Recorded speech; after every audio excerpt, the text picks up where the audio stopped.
Hey guys! Hey guys! It's Angel and Shelby. and thank you for joining us on our second video. And if you're new, thank you for joining the Killer Fan Bam.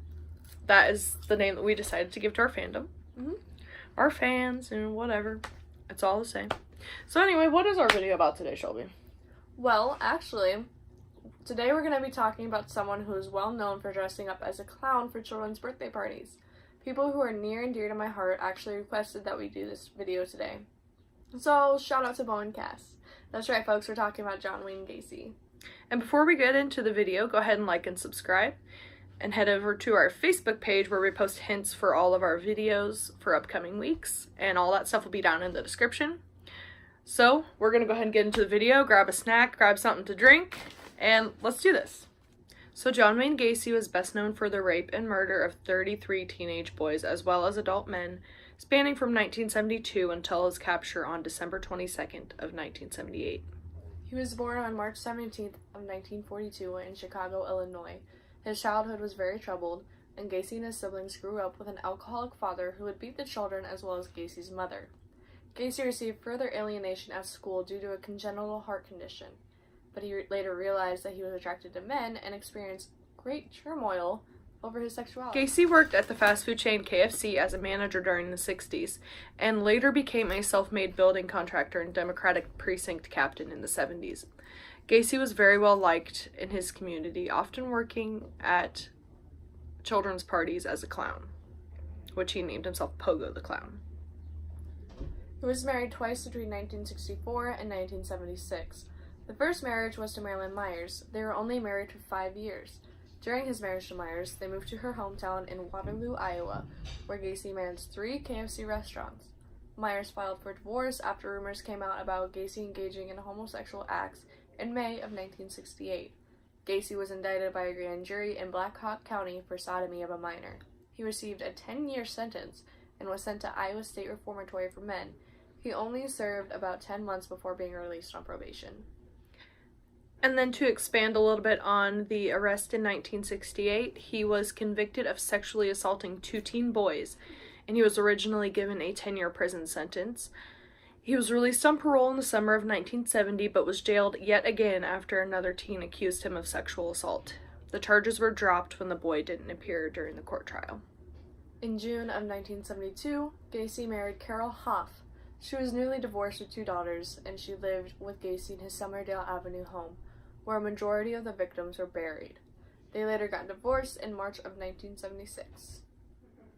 And then to talk about his victims, between the dates of January 2nd, 1972 and December 1978, it is said that Gacy killed 33 teenage boys and young men. 6 of the 33 victims have yet to this day to be identified. Most of the victims were found in the crawl space at Gacy's home, but some were found at the Des Plaines River.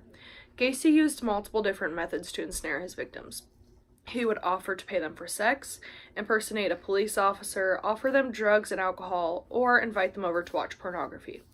Once the victim was at his house, he would often use what he called the handcuff trick, where he would convince his victim to put on a pair of handcuffs under the guise of showing them how to get out of them. Once his victims were cuffed, he would rape and torture them before killing them with what he called the rope trick, which was strangling them with a tourniquet knot.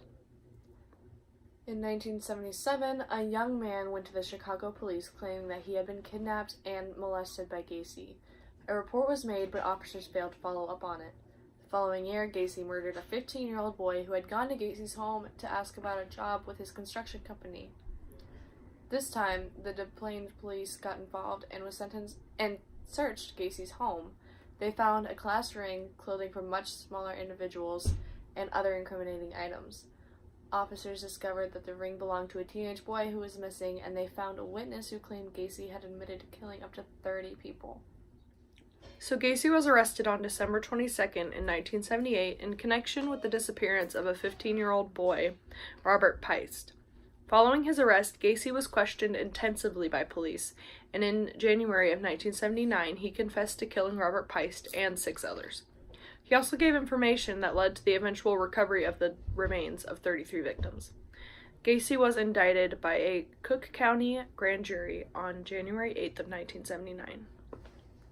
The trial began February 6th of 1980.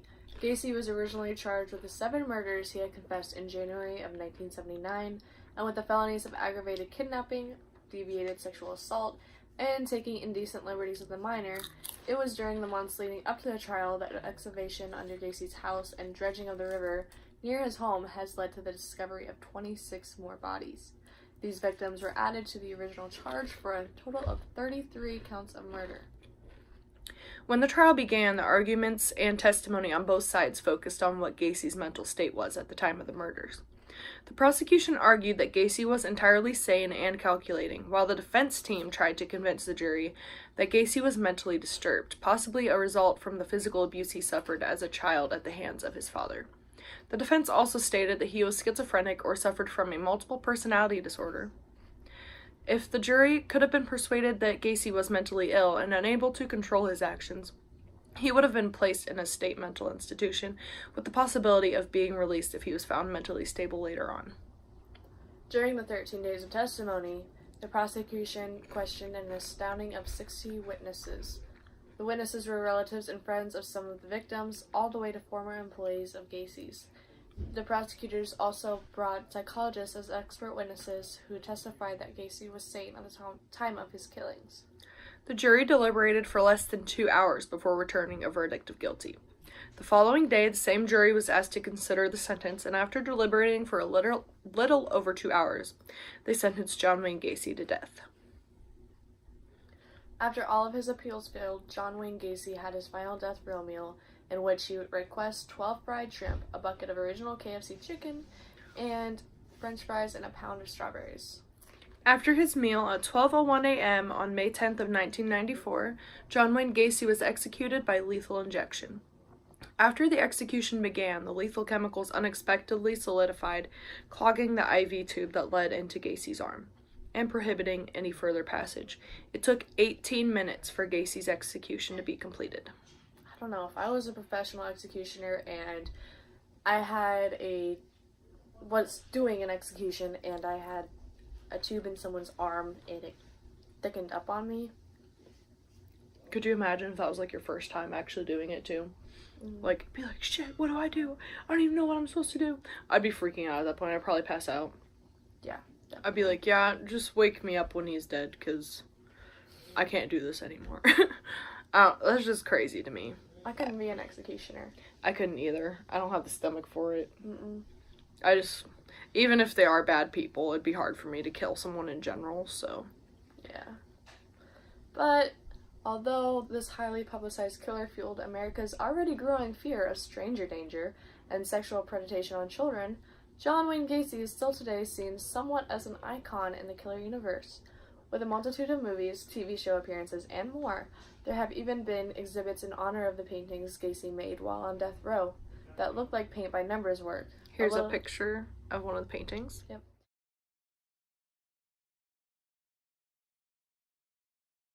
But a little backstory about the paintings. During his 14 years on death row, Gacy took up oil painting using his favorite pet subject himself as Poco the Clown. He said he used his clown act as an alter ego, once saying, "A clown can get away with murder." And then in May of 2011, the Arts Factory in Las Vegas, Nevada, opened an exhibit on 75 Gacy works to sell between $2,000 a piece and $12,000 a piece. And Johnny Depp was actually one of the people that bought multiple of his different paintings that he had. The proceeds from the exhibit, according to the wishes of the executor of Gacy's art portfolio, were to go to the community at large, including the Contemporary Art Center, 18B Arts District, and the National Center for Victims of Crime. However, CNN reported at the time that the National Center for Victims of Crime refused any of the proceeds, sending a cease and desist letter to the gallery owner at the time, who was Wesley Miles. So that's all the information we have. In her little previous thing, she was talking about the movies and all that stuff. Obviously, it's not really him in the movies. No. It's, for example, if you have seen American Horror Story, you know that he made an appearance in the 5th season at the Devil's Night. That's what it's called, right? Devil's Night. Yeah, I think so. Yeah, it was on Halloween. They also had Eileen Wuornos, they had Richard Ramirez, they had Jeffrey Dahmer, Who else? Zodiac Killer was there. Yeah, Zodiac Killer. I think that was about it. And then James March, was played by Evan Peters, you know. If you guys haven't seen American Horror Story, you might want to go watch it. It is a fabulous show. If you guys love watching our YouTube channel, you would love American Horror Story if you haven't seen it. If you already have, you know exactly what I'm talking about. That show is fantastic. I mean, Evan Peters is, like, a really good reason to watch that show, you know, so. Anyway, thank you guys for watching today's video. We are really glad you guys came to watch, and we'll go ahead and see you on Wednesday when our very first Wicked Wednesday is up. Mm-hmm. Bye, guys. Bye.